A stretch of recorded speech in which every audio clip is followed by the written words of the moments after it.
네, 주일 예배 오신 성도님들을 주님의 이름으로 환영합니다. 다 함께 자리에 일어나셔서 찬양하며 예배로 나아가도록 하겠습니다.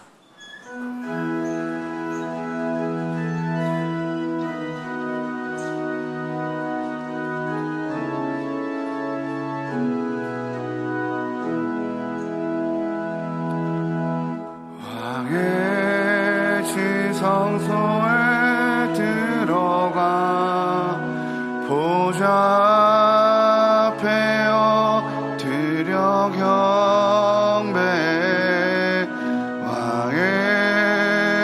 성소에 들어가 주의 영광 외우리. 오 거룩하신 주 앞에서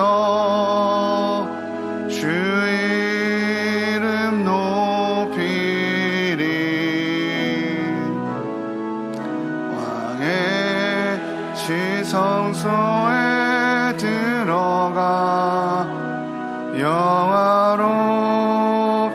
면하리.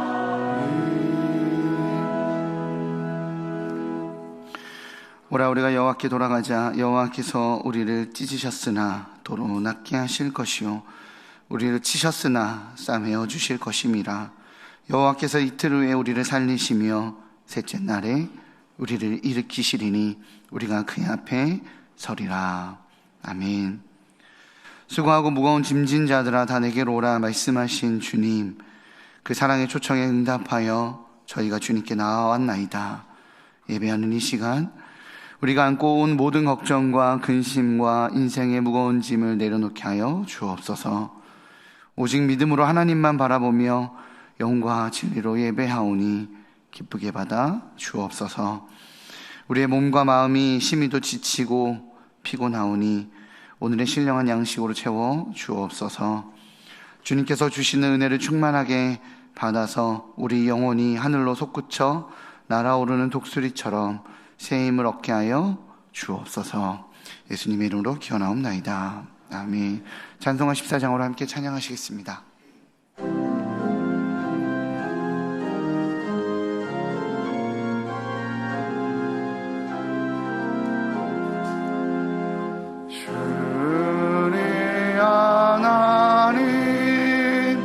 하늘에 계시니 온천하 만물 주 앞에 찬송하네. 이 천지 만물도 주 앞에 엎드려 그 신 이름을 늘 높이네. 주 언약하신 것 끝까지 지키니 저 하늘 나라 향하여 곧 가리라. 주 얼굴 배울 때 내 맘이 기쁘고 영원히 주의 영광을 찬양하리. 왕의 왕 되신 주 하늘에 계시니 이 세상 죄악 이기신 구주 예수. 저 천군 천사들 주의하고서 물성도 함께 영원히 늘 서히네. 성삼위일체께 승리 아무리 기쁜 소리 높여서 감사드려 창조주 하나님 내 주님 되시니 주 앞에 나도 엎드려 경배하네.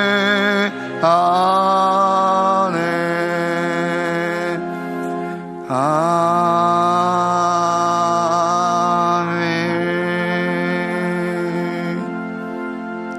네, 자리에 앉으시면 성시를 교독하겠습니다. 성시 교독문은 시편 105편입니다. 시편 105편입니다. 앞에 있는 화면이나 주보 1면을 참조해 주시기 바랍니다. 여호와께 감사하고 그의 이름을 불러하려며 그가 하는 일을 만민 중에 알게 할지어다.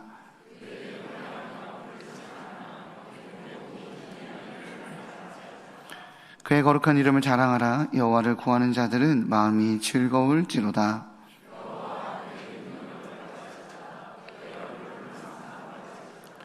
그의 종 아브라함의 후손 곧 택하신 야곱의 자손 너희는 그가 행하신 기적과 그의 이적과 그의 입의 판단을 기억할지어다.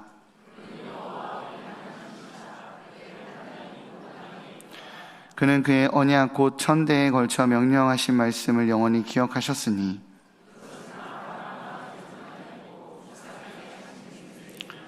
야곱에게 세우신 율례 곧 이스라엘에게 하신 영원한 언약이라. 이르시기를 내가 가나안 땅을 내게 주어 너에게 할당된 소유를 되게 하리라 하셨도다. 아멘. 이 시간 다 같이 기도하시겠습니다.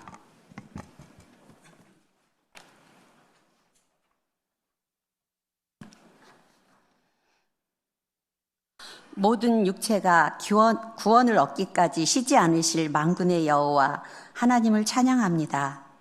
하나님의 크신 사랑으로 우리를 온전케 하시는 하나님을 경배합니다. 그 하나님의 은혜 앞에 무릎을 꿇고 삶의 예배로 주님께 나아가오니 우리의 이 모습 이대로 받아주시옵소서. 아담 한 사람의 죄로 하나님과 단절되었으나 우리를 끝까지 포기하실 수 없는 하나님의 놀라우신 사랑은 예수 그리스도를 우리에게 보내주시고 십자가의 죽으심으로 다시 살게 하신 은혜와 사랑을 감사드립니다. 그러나 우리는 여전히 내 삶에 왕노릇하는 어리석음으로 삽니다. 하나님의 거룩하심과 예수님의 사랑을 배워 소외된 이웃을 돌보기보다 내가 좋아하는 사람, 사랑할 만한 사람들과만 짝하며 살기를 좋아했습니다. 세상의 가치에 흔들리며 비교하고 판단하는 죄를 지으며 하나님 주신 사명을 제대로 감당하지 못하여서 교회가 비난을 받고 있습니다. 우리의 연약함을 아시는 주님께서 우리의 부족함을 불쌍히 여기시고 용서하여 주시옵소서. 매일 베풀어 주시는 소소한 일상이 은혜임을 알고 매일 하나님의 나라를 위해 순종의 삶을 살도록 은혜를 부어 주시옵소서. 일산 충신교회를 위해 기도합니다. 29년 전 구영철 위임 목사님과 사모님의 눈물의 기도 위에 기초를 세우시고 이곳까지 인도하신 은혜에 감사를 드립니다.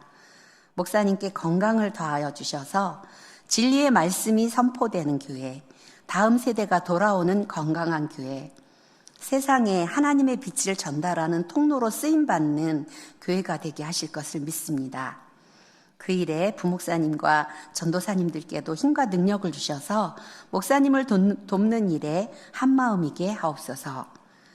율법을 듣는 자가 의인이 아니요 오직 율법을 행하는 자라야 의롭다 하심을 얻는다 하셨으니 온 성도가 말씀을 듣기에 힘쓰고 들은 것을 행하고자 애쓰며 자로나 우로 치우침 없는 충신의 가족들이 되도록 은혜를 더하여 주시옵소서. 이번 주에 다락방이 잠시 쉼을 가지려 합니다. 종강이 아니라 일상에서 쉬며 재충전하여 새로운 성장의 시간들이 되게 하옵소서. 교회 학교 여름 행사들이 준비되고 있습니다. 연례 행사가 아니라 성령으로 충만해서 자녀들의 삶의 방식이 바뀌고 하나님의 비전이 다음 세대의 꿈이 되어지도록 준비부터 마침까지 주님께서 이끌어 주시길 기도합니다. 회복시키시기를 원하시는 하나님, 이분법으로 나뉘어져서 내 편이 아니면 나의 적이라고 생각하며 나뉘어진 이 나라를 불쌍히 여기시고 구해 주시옵소서. 고단한 사람들의 삶에 희망의 빛으로 오셔서 건강을 잃고 마음이 상한 자, 경제적 빈곤으로 억눌린 자, 말할 수 없는 고통 중에 울고 있는 자들이 오늘 이 예배를 통해 고난 너머에 계시는 하나님을 바라보게 하시고 고난 중에서도 일하시는 주님을 만나게 하시며, 비록 상황은 변하지 않을지라도 주께서 고난을 이길 힘과 용기 주실 것을 믿음의 눈으로 바라보며 치유되는 예배의 시간이게 하옵소서. 보이지 않는 곳에서 예배를 돕는 자들과 준비된 찬양으로 주님을 경배하는 시온 찬양대와 모든 예배자들에게 동일한 평강의 복을 주시옵소서. 우리 삶의 소망과 피할 바위가 되시며 소외된 자들의 진정한 위로자 되시는 예수님 이름으로 기도합니다. 아멘.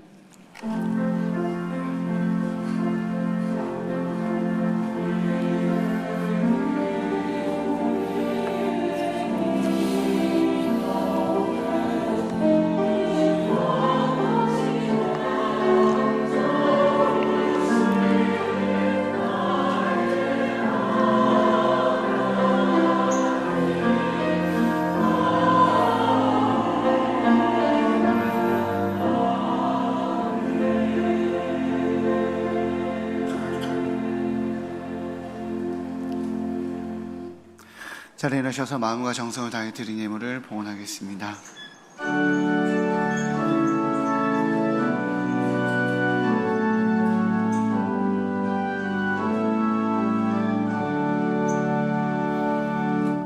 내게 있는 야유가 주께 가셔와 발 위에 힘 맞추고 깨드립니다.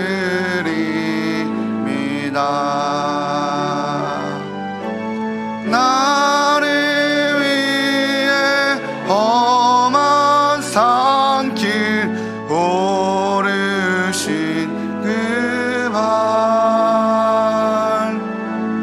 걸음마다 사랑 새겨놓았네.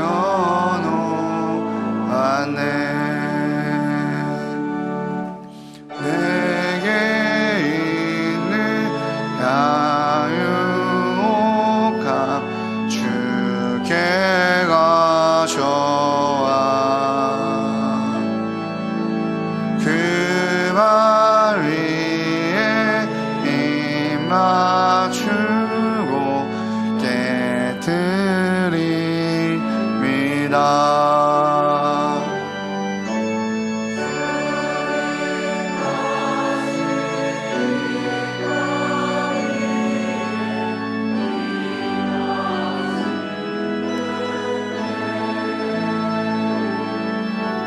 주의 크신 사랑으로 날 받아주소서.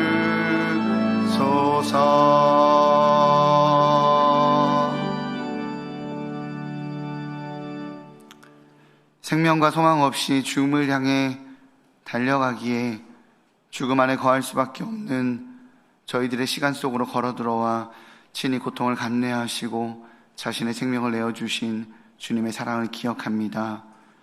연약한 우리와 같아지신 하나님, 우리를 포기하기보다 자기 자신을 버리는 선택으로 그 사랑을 확증하신 하나님, 주님의 사랑을 알기에, 주님의 약속을 신뢰하기에 예배 자리로 나와 예배자로 주님 앞에 섭니다. 성령님의 은혜로 허락하셔서 오직 한 분 유일하신 절대자와 동행하는 감격을 허락하여 주옵소서.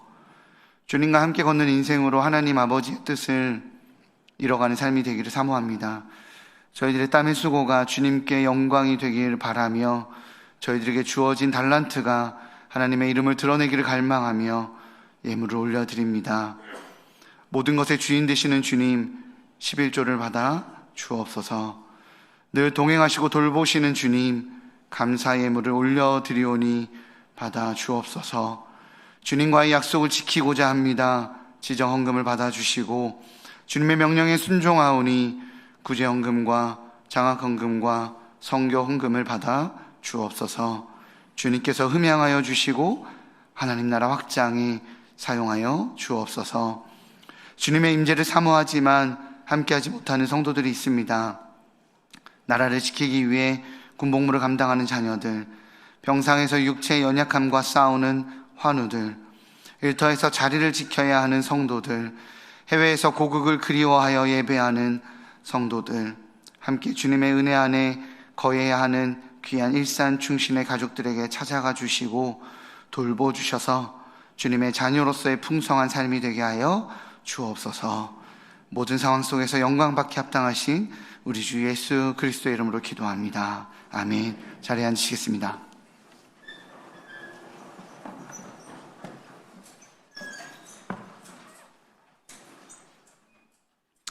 네, 나눔의 시간입니다. 옆에 있는 분들에게 하나님을 신뢰하는 삶이 됩시다 라고 인사하겠습니다. 네, 교회 소식에 대해서 나누도록 하겠습니다. 주보 사면을 참조해 주시고 앞에 있는 PPT 화면을 참고해 주시기 바랍니다. 다음 주일은 한국전쟁 기념주일 예배로 드립니다. 그 시절 생각하며 피난민 복장으로 오시기 바랍니다. 이번 주 6월 24일 금요일에 오전 10시 30분에 다락방 방학 예배가 있습니다. 장소는 본관 3층 사랑관입니다. 많이 참석하셔서 예배로 방학을 준비하시기 바랍니다. 6월 22일 목요일에 가브리엘 성교회 후원 기도회가 있습니다. 장소는 예능교회입니다. 교회 출발은 오후 5시입니다. 많은 성도님들의 참여를 부탁드립니다. 절기 및 교회 행사 시에 꽃꽂이를 함께 섬겨주실 봉사자를 모집합니다. 자세한 내용은 백희숙 권사에게 문의하시기 바랍니다. 교회를 아름답게 돌보는데 성도님들의 많은 관심과 협력을 부탁드립니다. 성도님들의 관심과 사랑, 헌신으로 느헤미야 작정 헌금이 목표액을 달성했습니다. 또한 모아주신 마음으로 최종 음향 공사까지 모두 마쳤습니다. 계속적인 사랑과 관심 부탁드리겠습니다. 새가족 등록 신청을 받습니다. 교회 등록하셔서 행복한 신앙생활 하시기 바랍니다. 등록은 예배 후 2층 나눔의 방에서 해주시기 바랍니다. 네, 오늘 하나님께서 우리에게 허락하신 말씀입니다. 로마서 11장 1절에서 12절까지입니다. 로마서 11장 1절에서 12절 신약성경 254면에 있습니다. 봉독하도록 하겠습니다. 그러므로 내가 말하노니 하나님이 자기 백성을 버리셨느냐? 그럴 수 없느니라. 나도 이스라엘이니요 아브라함의 씨에서 난 자요 베냐민 지파라. 하나님이 그 미리 하신 자기 백성을 버리지 아니하셨나니 너희가 성경이 엘리야를 가리켜 말한 것을 알지 못하느냐? 그가 이스라엘을 하나님께 고발하되 주여 그들이 주의 선지자들을 죽였으며 주의 제단들을 헐어버렸고 나만 남았는데 내 목숨도 찾나이다 하니 그에게 하신 대답이 무엇이냐? 내가 나를 위하여 바알에게 무릎을 꿇지 아니한 사람 7,000명을 남겨두었다 하셨으니 그런즉 이와 같이 지금도 은혜로 택하심을 따라 남은 자가 있느니라. 만일 은혜로 된 것이면 행위로 말미암지 않음이니 그렇지 않으면 은혜가 은혜되지 못하느니라. 그런즉 어떠하냐? 이스라엘이 구하는 그것을 얻지 못하고 오직 택하심을 입은 자가 얻었고 그 남은 자들은 우둔하여졌느니라. 기록된 바 하나님이 오늘까지 그들에게 혼미한 심령과 보지 못할 눈과 듣지 못할 귀를 주셨다 함과 같으니라. 또 다윗이 이르되 그들의 밥상이 올무와 덕과 거치는 것과 봉이 되게 하시옵고 그들의 눈은 흐려 보지 못하고 그들의 등은 항상 굽게 하옵소서 하였느니라. 그러므로 내가 말하노니 그들이 넘어지기까지 실족하였느냐? 그럴 수 없느니라. 그들이 넘어짐으로 구원이 이방인에게 이르러 이스라엘로 시기나게 함이니라. 그들의 넘어짐이 세상의 풍성함이 되며 그들의 실패가 이방인의 풍성함이 되거든 하물며 그들의 충만함이리요. 아멘. 이 시간 시온 찬양대에 찬양이 있겠습니다.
하나님이 자기 백성을 버리셨느냐라는 제목으로 하나님 말씀 선포될 때 많은 은혜 받으시기 바랍니다.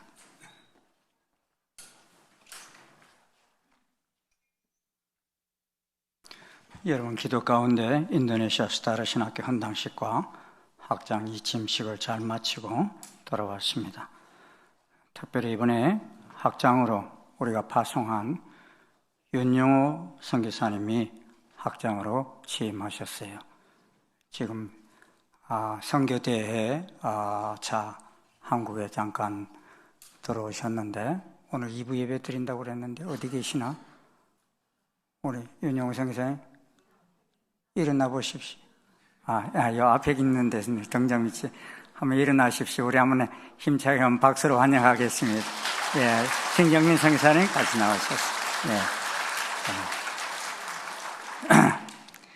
뭐 사실 스타르 신학교 학장되는 게 그렇게 영광스러운 일이 아니에요. 짐이 너무 무거워요. 제가 볼 때는 하지만은 작년에 박사학위를 받게 하셨고 또 그러셨던 것이 다 이때를 위함이 아니었나 생각합니다.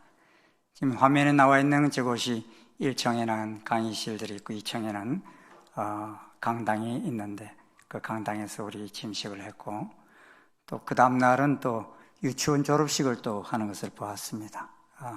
40여 명의 아이들이 졸업을 하고 그런 모습들을 보면서 참 감사하다 하는 생각이 들고, 저 뒤에는 또 우리가 기숙사도 이번에 같이 지었어요. 같이 지었고 또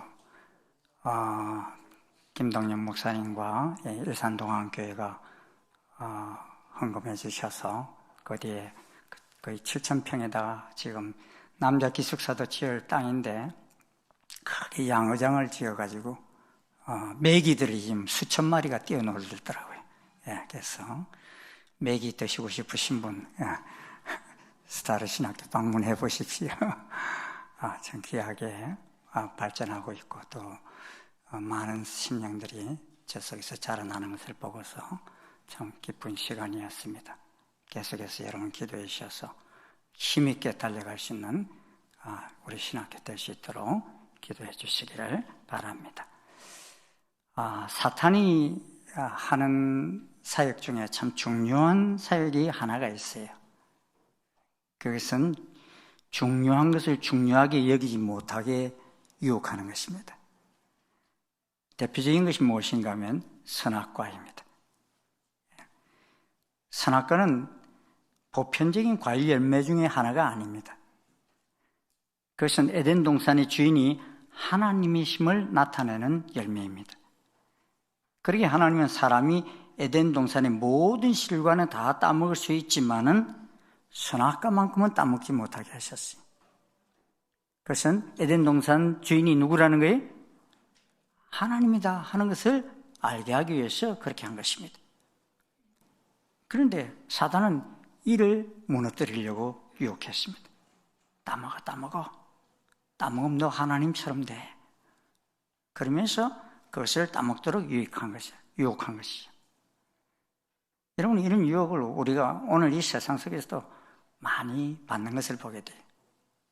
가끔씩 이렇게 승용차를 타고서 경부 고속도로를 이렇게 달리다 보면은 뭐 뻥뻥 뚫릴 때는 괜찮은데 꽉 막힐 때가 있어요. 꽉 막힐 때에 한 차선만은 쌩쌩쌩쌩 달리는 차선을 볼 수 있어요. 무슨 차선이? 버스 전용 차선. 거기 보면은 6인 이상 승합차들까지 달릴 수 있어요. 근데 가끔 보면은 거기에 달리면 안 되는 승용차가 달리는 경우들이 있습니다. 저 사람 뭔데 저렇게 달리지? 그런데 왜 달려요? 경찰이 안 본다는 거예요. 카메라가 없다 이거예요. 그러니까 쌩쌩 달려요. 그리고 어떤 때는 승합차 같은 데 보면은 6명이 안 탄 것 같은데 달리는 차도 있어요.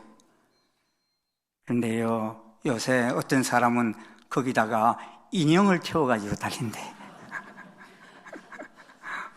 밖에서 봤을 때는 6명 탔다 이거예요. 예? 사람들이 못 알아볼 거야. 달려, 달려. 이렇게 말하는데요. 여러분, 요 사이는요, 경찰만 잡는 거 아니에요. 옆에 있는 차가 그걸 찍어서 고발해도 다 걸립니다. 그러니까 다 경찰이라 생각하고 살아야 돼요, 사실은. 이게 어찌 보면은 유혹인데, 지난 2000년 동안 그리스도인들에게 다가온 그런 유혹이 있어요. 그 유혹이 뭔 줄 아십니까? 하나님은 이스라엘을 버리셨다 하는 유혹입니다. 나라 없이 살아가던 그들이었기에 이제 이 땅에서는 더 이상 이스라엘은 존재하지 않는다는 것입니다. 그래서 성경이 약속하고 있는 많은 이스라엘에 대한 언약은 다 그리스도인에 대한 언약이라고 해석하는 대체 신학이 발달했어요. 왜냐하니 이스라엘이 회복될 것이라고는 전혀 생각하지 않았기 때문입니다. 또 1900년 동안이나 없던 나라가 다시 세워질 것이라고는 1%도 예상치 못하였기 때문입니다. 유대인들은 버림받은 자들이요, 이 땅에서는 사라져야 할 존재다라고 여겼기 때문입니다. 그래서 히틀러는 유대인들을 이 땅에서 완전히 씨를 말리겠다고 작정하고 있어요. 유럽에 흩어져 있는 유대인들 600만 명을 무참하게 죽였습니다. 여러분, 예루살렘에 가보시면은 야드바셈이라는 유대인 대학살 희생자들을 추모하는 기념관이 있음을 보게 됩니다. 꼭 한번 가보십시오. 이 박물관은 마사다와 통곡의 벽과 함께 유대인 중고생들 수학여행 필수 코스입니다. 그리고 군인의 인간 될 때에 꼭 가보는 곳입니다. 특별히 어린이 기념관에 들어가 보면 죽은 아이들의 이름과 나이가 울려 퍼집니다. 또 학살당한 사람들이 쓰던 안경과 그 신발들이 산더미처럼 쌓여있는 사진을 볼 수 있습니다. 이 사진들이 의미하는 내용이 무엇입니까? 그들이 처절하게 죽어갔음을 외치는 소리입니다. 오늘 본문 11장 11절에 보면 그들이 넘어지기까지 실족하였느냐라고 바울은 묻습니다. 이 그들이 누구입니까? 유대인들을 말합니다. 유대인들의 대학살을 보느라면 1900년 동안 나라 없이 살아온 이들은 넘어지기까지 실족하였다라고 생각하기 쉽습니다. 그런데 역사 속에서 이스라엘이 완전히 사라졌습니까? 그렇지 않습니다. 사회학자들은 말합니다. 200년 이상 나라를 잃어버린 국가에서 언어와 문화가 살아있는 나라는 없다라고 말합니다. 그런데 이런 학설이 통하지 않는 한 나라가 있어요. 어느 나라죠? 이스라엘입니다. 주 70년 로마의 디토 장군에 의해서 파괴되어진 이스라엘은 1900년 동안 나라 없이 살아왔습니다. 그런데 1948년 5월 14일 이 이스라엘이 다시 잃었던 나라를 되찾습니다. 이는 놀라운 일입니다. 그런데 이들이 독립하였다는 것보다 더 놀라운 것은 열방에서 돌아온 그들에게 히브리 언어가 살아있고 문화가 살아있다는 것입니다. 종교가 살아있다는 것입니다. 그래서 또 한 번 세상을 놀라게 하였습니다. 하지만 이렇게 살아난 이스라엘을 다시 세상 속에서 없애버리겠다고 주변 여러 나라가 연합하여 미약한 상태에 있는 이스라엘을 공격하였습니다. 그들의 목표는 이번에는 완전히 이스라엘을 지중해에 썰어 넣어 다시는 이 땅에 존재하지 못하게 하겠다는 것입니다. 그렇게 일으킨 전쟁이 우리가 잘 아는 6.1 전쟁이라는 1967년도에 있었던 6일간 있었던 전쟁입니다. 그런데 여러분 그때 없어졌어요? 없어지지 않았습니다. 그런데 지금도 이란과 주변 강성 이슬람 세력들은 이 생각을 버리지 않고 있습니다. 그리고 세상 언론들은 이 이스라엘을 세계 여러 나라들 중에서 골치 아픈 나라로 몰아갑니다. 바울이 이 로마서를 기록할 때도 로마의 황제들은 이 이스라엘을 로마 제국 안에서 완전히 박멸시키려고 온갖 핍박과 환난을 다 겪으면서 살게 했습니다. 이유가 무엇입니까? 유대인들의 죄악으로 인해서 예수님이 십자가에 달려 돌아가게 하셨다는 것입니다. 그러므로 그 피값을 다 유대인들이 받아 이 땅에서 없어져야 한다는 것입니다. 그런데 이스라엘이 이 땅에서 완전히 없어질까요? 오늘 본문은 말합니다. 그럴 수 없느니라. 우리 한번 따라서 해볼까요? 그럴 수 없느니라. 로마서를 읽어보면요, 그럴 수 없느니라 라는 말씀이 9번 언급됩니다. 근데 그 9번 중에 2번이 이 11장에 등장해요. 11장 1절에 말씀합니다. 그러므로 내가 말하노니 하나님이 자기 백성을 버리셨느냐? 그럴 수 없느니라. 이 자기 백성을 누굴 말할까요? 유대인들을 말합니다. 이스라엘을 말합니다. 11장 11절에서도 말씀합니다. 그러므로 내가 말하노니 그들이 넘어지기까지 실족하였느냐? 그럴 수 없느니라. 그들이 넘어짐으로 구원이 이방인에게 이르러 이스라엘로 시기나게 함이니라. 로마서 10장과 이 11장 1절에서는 이스라엘의 실족에 대해서 말씀하고 있습니다. 이들이 넘어진 것은 믿음이 아닌 율법을 의지했기 때문에 넘어졌다는 것입니다. 그러나 그 넘어짐은 일어나지 못할 정도로 완전히 엎드러진 것이 아니라 부분적인 실족이라는 것입니다. 그런데 많은 사람들은 이 부분적인 실족을 보면서 하나님께서 유대인들을 버리셨다고 결론을 내린다는 것입니다. 하지만 하나님이 끝내셔야 끝나는 겁니다. 하나님이 버리셔야 끝나는 것입니다. 왜 바울은 11장 서두에서 하나님이 자기 백성을 버리셨느냐 이렇게 질문합니까? 이방인들이 그런 주장이 나오기 때문입니다. 유대인들은 하나님 메시아를 보내셨는데도 받아들이지 않고 도리어 십자가에 못 박았기에 하나님의 버림을 받았다는 것입니다. 그러기에 하나님께서는 그들에게 더 이상 관심이 없고 관계가 끝났다는 것입니다. 하지만 바울은 하나님께서 이스라엘을 버리지 않으셨다는 것을 11장에서 여러 가지로 증명을 하고 있습니다. 첫째, 바울 자신을 통해서 증명하고 있습니다. 11장 1절 이렇게 말씀합니다. 다시 한번 우리 같이 읽어보겠습니다. 시작. 그러므로 내가 말하노니 하나님이 자기 백성을 버리셨느냐? 그럴 수 없느니라. 나도 이스라엘인이요 아브라함이 씨에서 난 자요 베냐민 지파라. 그 자신이 버림받지 않고 예수님을 믿게 된 것은 하나님께서 이스라엘을 버리지 않으신 증거라는 것입니다. 나 바울을 보라는 것입니다. 나 바울은 한때 예수님을 믿는 사람들을 잡아 죽이려고 했던 유대인 중에 유대인입니다. 하지만 내가 구원받은 것을 보면 하나님께서 우리 유대인들과 관계를 끊었다고 말할 수 없는 것이 아니냐는 것입니다. 이런 바울이 어떻게 예수님을 믿게 되었습니까? 예수 믿는 사람들을 잡아 죽이기 위해서 다메섹 도상으로 가던 그런 길에서 하늘에서 나타나신 예수님 만나는 바람에 그가 완전히 돌아섰지 않습니까? 철저한 유대인인 그는 도리어 예수님이 하나님의 아들 그리스도이심을 전하는 사도가 되었고 특별히 이방인에게 복음을 전하는 사도가 되었습니다. 자기가 이렇게 예수 그리스도의 사도가 된 것은 자신의 힘이 아니라 철저하게 하나님께서 하신 것이라는 것입니다.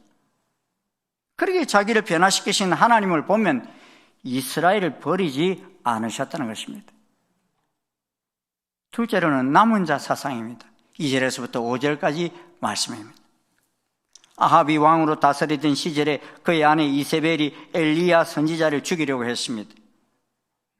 그때 엘리야는 부르짖습니다. 주여, 그들이 주의 선지자들을 죽였으며 주의 제단들을 헐어버렸고 나만 남았는데 내 목숨도 찾나이다. 이제 하나님을 믿고 있는 사람은 나밖에 없다는 거예요. 그런데 내 목숨까지 찾는다는 것입니다. 이랬을 때 엘리야에게 하신 하나님의 대답이 뭡니까? 내가 나를 위하여 바알에게 무릎을 꿇지 아니한 사람 7,000명을 남겨두었다. 자기는 자기 혼자인 줄 알았는데 7,000명이나 남겨뒀다고 말씀하시는 것입니다. 그런즉 이와 같이 지금도 은혜로 택하심을 따라 남은 자가 있다는 것입니다. 이 남은 자가 누구입니까? 유대인들입니다. 유대인들이 세상에서 완전히 다 사라진 것이 아니라는 것입니다. 우리는 로마서 9장에서 10장까지 하나님의 선택과 이스라엘의 불신을 보았습니다. 그렇다면 우리는 질문할 수 있습니다.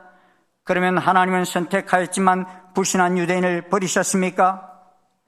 그 질문에 대한 답이 바로 오늘 11장 이야기입니다. 이스라엘의 넘어짐이 세상의 구원함이 되며 유대인의 실패가 이방인의 풍성함이 되는 계기가 되었다는 것입니다. 그런데 그게 끝입니까? 아닙니다. 로마서 11장 12절에 쉬운 성경을 보면 이렇게 말씀하고 있습니다. 우리 한번 같이 읽겠습니다. 시작. 이스라엘의 범죄가 세상에 풍성한 복을 가져다 주었고 이스라엘의 실패가 이방인들에게 풍성한 복을 가져다 주었다면 이스라엘 전체가 하나님 앞에 돌아올 때 그 풍성함은 얼마나 더하겠습니까? 여러분, 이 말씀 이스라엘이 버림받는 것으로 끝난다는 말씀입니까? 아닙니까? 아니라. 이스라엘이 잠시 타락하였지만 그것은 이방인들에게 풍성함을 가져다 주는 기회가 되었습니다. 오늘 우리가 이렇게 예수 믿게 된 것처럼 말입니다. 하지만 그 이후 이스라엘 전체가 하나님께로 돌아오게 되는데 그때 그 풍성함은 엄청나다는 것입니다. 그러기에 하나님은 이스라엘을 버리셨다는 것은 결코 있을 수 없다는 것입니다. 셋째로 하나님의 언약을 맺은 족장들의 후손인 이스라엘에게 영적 거룩의 DNA가 흐르고 있습니다. 16절을 보면 이스라엘은 처음 익은 곡식 가루와 뿌리에 해당되는 조상들을 가지고 있기에 특별함이 있습니다. 하나님께서 창조 때 일곱째 날을 복되게 하사 거룩하게 구별하신 것처럼 이스라엘을 제사장 나라로 거룩한 백성으로 구별하셨습니다. 왜 이스라엘 백성들을 거룩하게 구별하셨습니까? 거룩한 하나님을 예배하며 많은 열방을 하나님께로 이끌도록 구별하셨습니다. 그래서 계속해서 구별된 그들에게 내가 거룩하니 너희도 거룩할지어다 라고 하신 것입니다. 그런데 이런 이스라엘이 처음 익은 곡식 가루와 뿌리에 해당되는데 이들이 복음을 거부함으로 인해 이방인 교회가 탁월한 위치에 있게 되었습니다. 하지만 바울은 이방 그리스도인들은 뿌리가 이스라엘이라는 것을 잊어버리는 교만함에 빠지지 말라고 외칩니다. 이방인들이 유대인들의 영적 세계에 들어온 것은 전적인 하나님의 은혜라는 것입니다. 실제로 이방인들은 접붙임을 받은 후 유대인의 유산이라고 할 수 있는 구약 성경과 유대인들이 사도들을 통해서 영적 진액을 공급받았습니다. 그래 유대인들은 이방인들에게 있어서 복의 통로라는 것입니다. 유대인들로 인해서 이방인들도 하나가 되어 하나님의 은총 가운데 있게 되었다는 것입니다. 실제로 여러분 구약 성경 누가 쓴 거예요? 유대인들이 쓴 거예요. 예수님의 12 제자들이 어느 민족이에요? 모르세요? 유대인이에요. 이스라엘 가면요 예수님이 유대인 족보를 타고 태어났다는 걸 유대인 이스라엘 사람들이 몰라. 여러분 예수님이 어느 민족의 족보를 타고 나오셨어요? 유대인의 민족의 족보를 타고 나오셨어요. 그러기에 돌 감람나무 가지인 우리들이 참 감람나무의 접붙임을 받아 그 진액을 함께 받는 자가 되었기에 자랑하지 말라는 것입니다. 아무리 그래도 이방인이 뿌리를 보존하는 것이 아니라 뿌리가 이방인을 보존하는 것이기 때문이라는 것입니다. 우리가 아브라함의 자손이 되었습니까? 이는 아브라함의 믿음을 우리가 받아들이고 믿었기 때문에 그 약속의 자손에게 주시는 풍성함을 함께 누리는 복을 누리게 됐다는 것입니다. 우리 영적 거룩의 후손답게 감사함으로 나아가야 합니다. 마치 이스라엘은 버림받았고 이제 우리만 아브라함의 후손이 된 것처럼 생각하는 것은 교만이라는 것입니다. 왜냐하면 하나님은 뿌리인 이스라엘을 버리시지 않으셨기 때문입니다. 그래서 유대인과 마지막 때에 다시 회복하실 것이기 때문인 것입니다. 그래서 유대인과 이방인이 하나가 되는 세상이 올 것이기 때문인 것입니다. 넷째는 하나님의 능력입니다. 11장 23절입니다. 같이 한번 읽어보십시다. 시작. 그들을 접붙이실 능력이 하나님께 있습니다. 누구에게 있다고요? 하나님께. 사실 많은 민족 가운데요, 전도를 해보면 제일 전도하기 힘든 민족이 유대인 구원을 위한 전도입니다. 왜냐하면 그들은 기독교로부터 너무 많은 상처를 받았기 때문에 그들은 지금도 제일 미워하는 세 사람이 있어요. 여러분 아세요? 세 사람? 유대인들이 미워하는 세 사람. 예수, 교황, 루터. 이 세 사람 이를 갈아요. 예. 상상이 안 되죠? 그리고 십자가를 사용하지 않아요. 그 사람들 더하기를 할 때도요, 우리처럼 이렇게 십자가로 더하기를 하는 게 아니라 저렇게 O자처럼 저렇게 더하기를 해요. 왜? 십자가 상상하고 싶지 않았어. 그만큼 싫다는 거예요. 하지만 그럼에도 불구하고 하나님으로서는 다 하실 수 있습니다. 믿으십니까? 그러므로 유대인의 회복은 이방인의 구원보다 훨씬 쉽다는 것입니다. 그걸 로마서 11장 24절에 말씀하고 있습니다. 여러분 같이 한번 읽어봅시다. 시작. 여러분은 본래 붙어있는 야생 올리브 나무에서 자라 여러분이 속한 종자와는 다른 좋은 올리브 나무에 접붙여진 가지입니다. 그렇다면 원래 좋은 올리브 가지였던 유대인들이 원래 그들이 붙어있던 좋은 올리브 나무에 접붙여지는 것은 얼마나 쉬운 일이겠습니까? 유대인의 회복이 쉽다는 것입니까? 어렵다는 것입니까? 이방인의 구원보다 훨씬 쉽다는 것입니다. 이방인들의 구원보다도 이스라엘 회복이 훨씬 쉬운 일이라는 것입니다.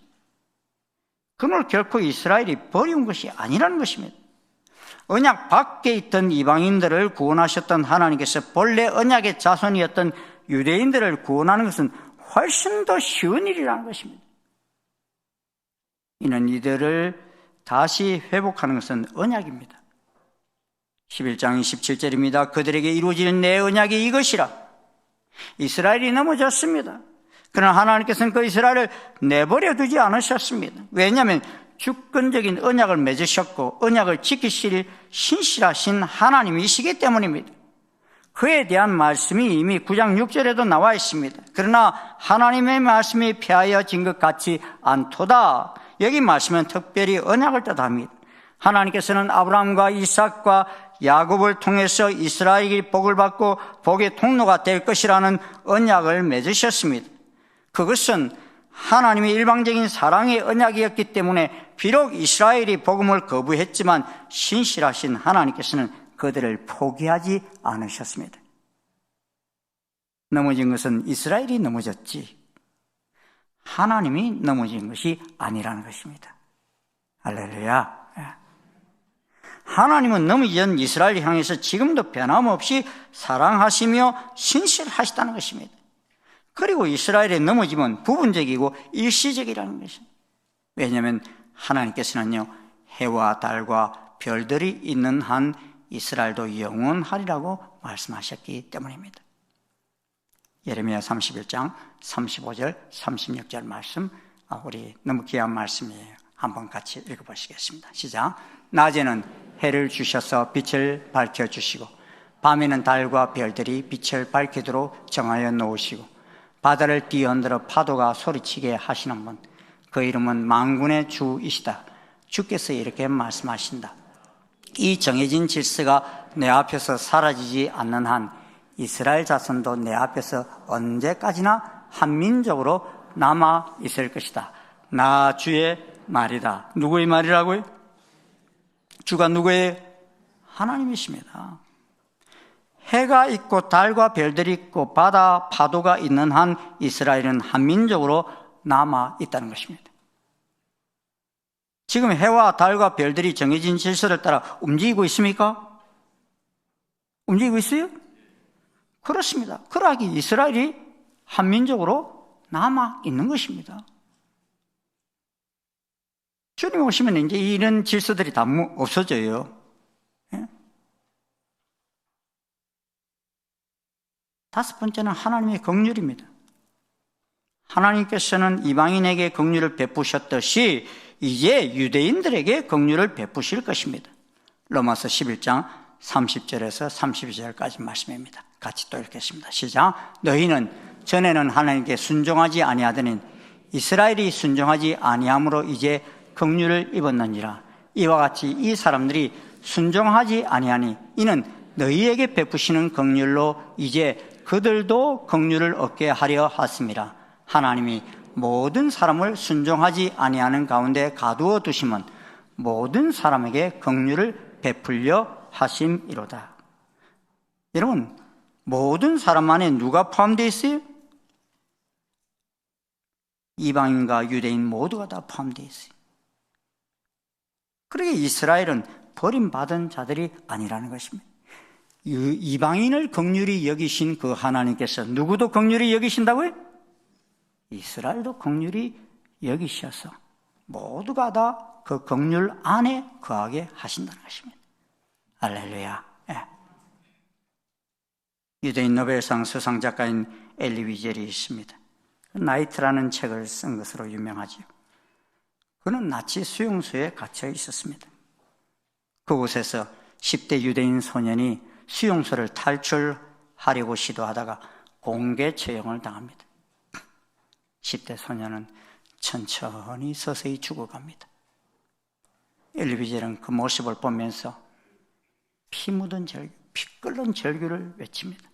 오 하나님, 당신은 어디에 있습니까? 하고 소리칩니다. 그때 전혀 기대하지 않았던 대답이 나지막한 음성으로 자신 안에 들려옵니다. 나는 저 소년과 함께 교수대에 매달려 있다 하는 음성이었어요. 엘리 위젤은 그 음성을 듣고서 당신은 누구십니까? 라고 묻지만 더 이상 대답이 들려오지를 않아요. 그렇게 시간이 흘러 엘리 위젤은 홀로코스트의 생존자가 됩니다. 추가는 프랑스에서 유명한 작가인 프랑스와 모리악을 만납니다. 그리고 그때 이야기를 하며 그 신비로운 음성에 대해 이야기를 합니다. 그리스도인이었던 이 모리악은 그 말을 듣고서 엘리 위젤에게 말해요. 그 음성은 당신과 같은 유대인으로서 이 땅에 오신 예수 그리스도입니다. 그리고 그분은 임마누엘로 우리와 함께 하시기에 그 소년처럼 십자가에서 희생된 분이십니다 하고 이야기합니다. 하나님이 자기 백성을 버리셨습니까? 그럴 수 없습니다. 하나님은 남은 자를 두셨습니다. 그리고 택하심을 얻은 자를 구원하셨습니다. 하지만 그것으로 끝이 아닙니다. 여전히 하나님은 자기 백성이 귀가 어둡고 미련해져서 넘어지기까지 실족한 것을 알고 있습니다. 그 고통에 함께 하십니다. 그리고 그 고통으로 말미암아 이방인 된 우리를 구원의 자리로 와 있습니다. 이제 더 큰 풍성함이 우리 앞에 있습니다. 하나님 백성인 그 유대인들이 돌아올 때 일어날 충만함을 보게 되는 것입니다. 이 12절의 풍성함은 원어로 부유함에 가깝습니다. 이스라엘의 실패로 세상은 복음의 부유함을 얻었습니다. 그래서 오늘 우리가 이렇게 예수님을 믿게 되었고 하나님을 예배하게 된 것입니다. 그런데 이 부유함의 소망은 비단 이스라엘에게만 머무는 것이 아닙니다. 이것은 이방인 구원의 완전함과 이스라엘의 회복이 함께 있습니다. 왜 그렇습니까? 하나님은 자기 백성, 미리 아신 백성을 포기하지 않으시기 때문인 것입니다. 사랑하는 충신 성도 여러분, 지금 우리는 이 이스라엘이 회복되는 것을 보고 있는 시대에 살고 있습니다. 예레미야 23장 8절에 약속하셨던 말씀이 이루어지고 있습니다. 그때는 이스라엘 백성을 북쪽 땅과 쫓아내신 모든 땅에서 고국으로 돌아오게 하신 여호와의 살아계심을 두고 맹세할 것이며 이스라엘 백성은 자기들의 땅에서 살게 될 것이다. 오늘 이런 교동문 맨 마지막 절에 뭐라고 했어요? 그 언약의 백성들 어느 땅에 살게 하시겠다고요? 가나안 땅에 살게 하시겠다고 오늘 교동문의 마지막 절에 그랬잖아요. 그곳에 살고 있는 것입니다. 전 세계로 흩어졌던 이스라엘 백성들이 예언의 말씀대로 이스라엘로 귀환이 일어나고 있습니다. 북쪽뿐만 아니라 세계 열방에서 돌아오고 있습니다. 그래서 가나안 땅에 살던 유대인들이 1881년도에 5만 명이 된 사람들이 지금은 900만 명에 이르고 있습니다. 그리고 가나안 온 땅이 영원한 기업이 되리라고 약속하셨던 하나님의 언약이 성취되고 있습니다. 내가 너와 내 후손에게 내게 거류하는 이 땅 곧 가나안 온 땅을 주어 영원한 기업이 되게 하고 나는 그들이 하나님이 되리라 하는 말씀이 성취되고 있습니다. 무엇보다도 아직 돌아오고 있는 이들이 예수님을 구주로 주님으로 믿는 사람들이 많지 않다는 사실입니다. 하지만 복음의 소식이 지금 이 가나안 땅에서 힘있게 전파되고 있습니다. 교회들이 곳곳에 세워지고 있습니다. 이는 예수님이 다시 오실 때까지 놀랍게 전파될 것입니다. 왠줄 아십니까? 예수님은 마태복음 23장 39절에서 유대인들에게, 그 제자들에게 이런 말씀을 하셨어요. 내가 너에게 이르노니 이제부터 너희는 찬송하리로다 주의 이름으로 오시는 이요 바르카바 베셈 아도나이 할 때까지 나를 보지 못하리라 하시니라. 유대인들이 바르카바 베셈 아도나이 이렇게 외칠 날이 온다는 거예요? 안 온다는 거예요? 온다는 거예요. 그날이 그런 외침이 있을 때에 누가 오신다는 거예요? 예수님이 오신다는 것입니다.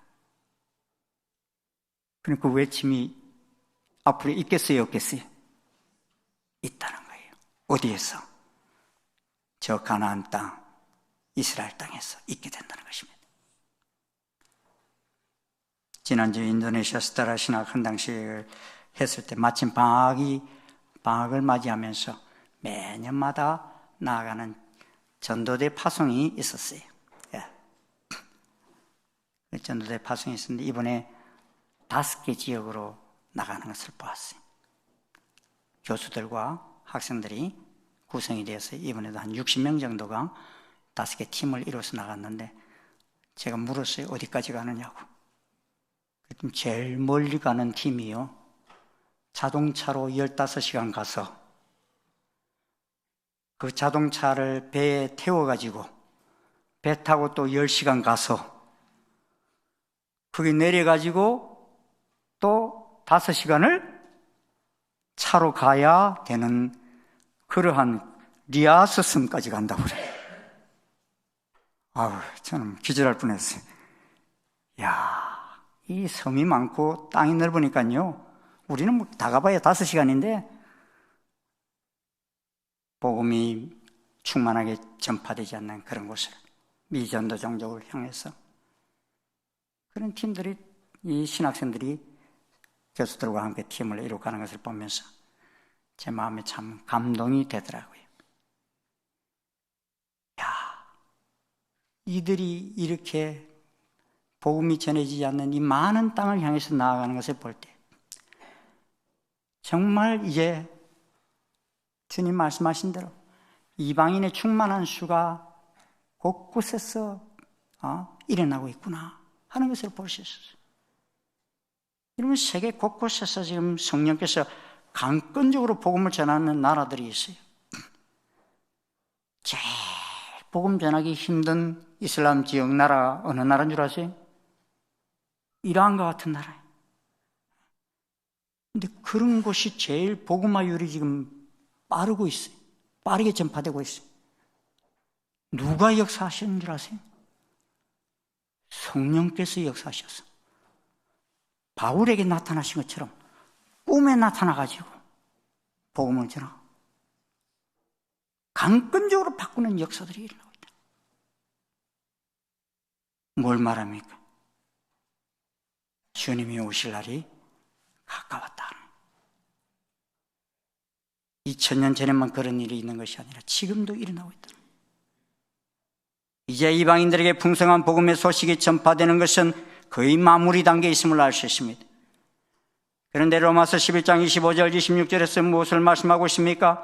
이 신비는 이방인의 충만한 수가 들어오기까지 이스라엘의 들어는 우둔하게 된 것이라. 그리하여 온 이스라엘이 구원을 받으리라 말씀합니다. 이방인의 충만한 수가 들어온 이후에 누구도 구원을 받는다는 거예요. 온 이스라엘도 구원을 받는 날이 온다는 것입니다. 지금 우리는 이 말씀의 성취가 이루어지고 있는 시대에 살고 있는 것입니다. 하나님은 이스라엘의 넘어짐으로 이방인의 풍성함이 된 것처럼 이제 이스라엘로 식이 나게 하여 유대인들의 충만함을 이루는 시대가 온다는 것입니다. 그것이 이루어지면서 예수님께서 다시 오십니다. 하나님의 약속은 1.1획도 어김없이 이루어지십니다. 믿으십니까? 하나님은 전혀 복음을 듣지 못했던 우리들에게 복음을 들려주신 것처럼 이제 이 시대에는 철저하게 예수님에 대해서, 복음에 대해서 문을 닫고 있는 저 유대인들의 마음 문을 흔들어 놓으실 것입니다. 이유는 말씀은 반드시 이루어지기 때문입니다. 이 역사가 시작되고 있는 것을 우리는 지금 보고 있기 때문입니다.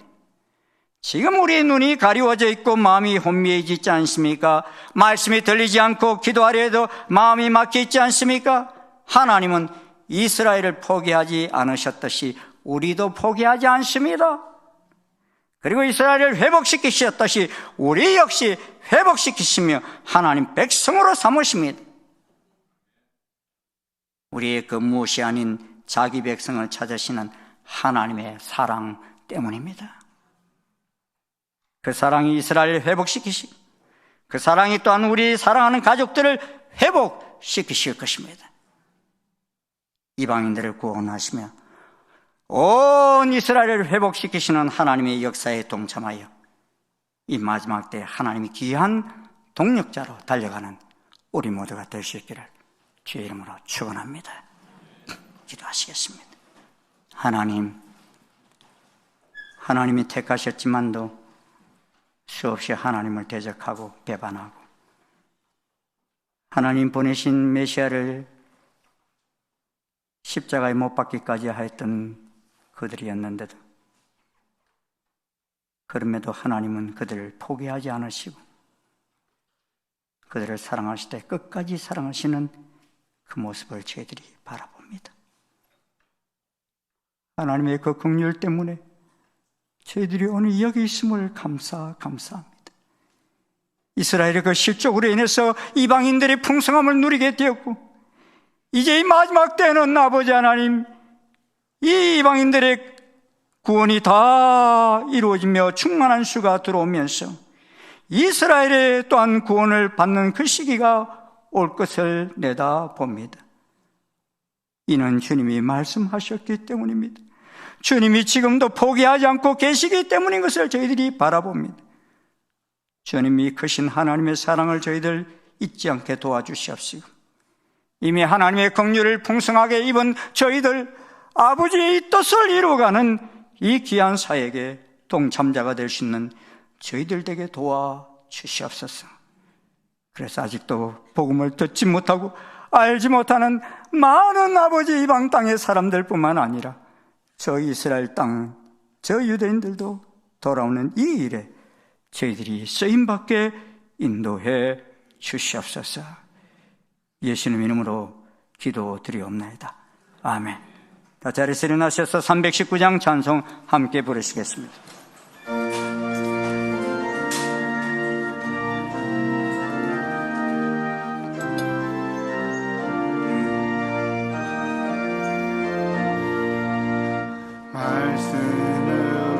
말씀으로 이 세상을 창조하신 주 하나님 온 인류를 구원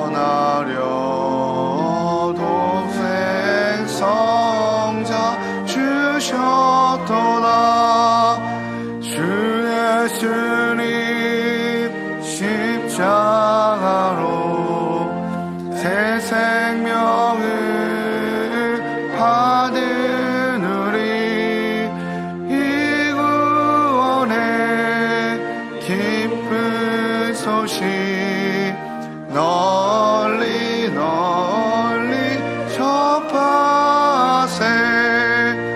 이스라엘의 백성들을 선택하신 주 하나님, 우리들을 선택하여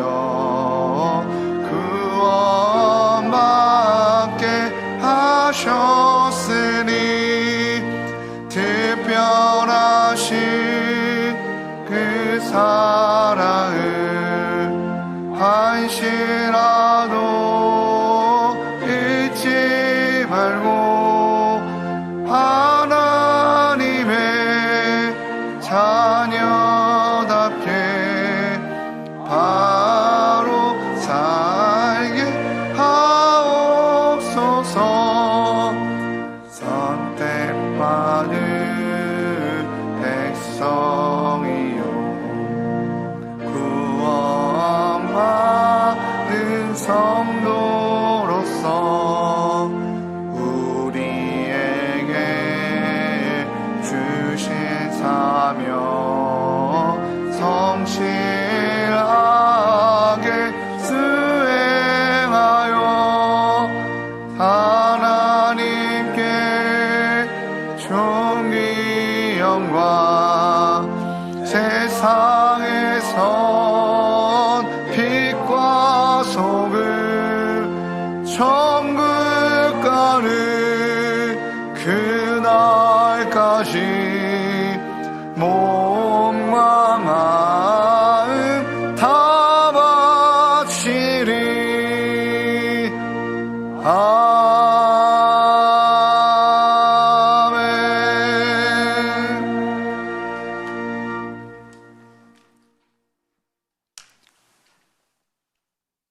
세상의 모든 죄인들을 구원하시기 위해 이 땅에 육신을 입고 오셔 죽기까지 복종하신 우리 주 예수 그리스도의 한량없으신 은혜와 독생 성자 예수님을 보내시기까지 우리를 끝까지 사랑하시는 하나님 아버지의 그 크고 놀라우신 사랑과 성령님의 교통, 역사, 인도하심이 자기 백성을 버리지 아니하신 그 하나님을 믿고 그 긍휼 안에서 살아가며 마지막까지 하나님의 말씀을 성취하는 이 일의 귀한 동반자로 살아가기를 결심하고 나아가는 아버지 모든 주의 자녀들 머리 위에 그 발걸음 위에 지금부터 영원토록 함께 하옵시기를 간절히 축원하옵나이다. 아멘.